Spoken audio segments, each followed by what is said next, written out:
Garden রিচের ঘটনায় অনুসন্ধান committee গড়ল Kolkata পুরসভা। অনুসন্ধান কমিটি গঠন করে দিয়েছেন পুর কমিশনার।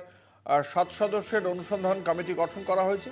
যুগ্ম পুর কমিশনারের নেতৃত্বে অনুসন্ধান কমিটি জমির চরিত্র খতিয়ে দেখবে। এই অনুসন্ধান কমিটি জমি ও বাড়ির মালিকানার বিষয়টি দেখা হবে কিভাবে সংশ্লিষ্ট জমির হস্তান্তর হয়েছে। মাটি পরীক্ষার রিপোর্ট খতিয়ে দেখা হবে।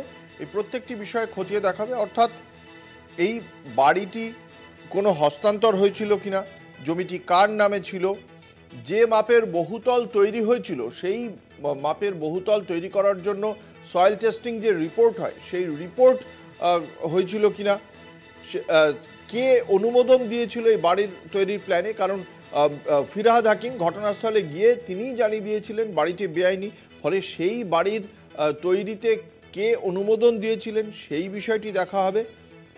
এবং দমকল, সিএসসি, কলকাতা পুরসভা সহ যে সমস্ত জায়গাগুলি থেকে বিল্ডিং প্ল্যানের অনুমোদন নিতে হয় প্রত্যেকটি অনুমোদন নেওয়া হয়েছিল কিনা পুরো বিষয়টি খতিয়ে দেখা হবে। 7 দিন পরে রিপোর্ট দিতে হবে।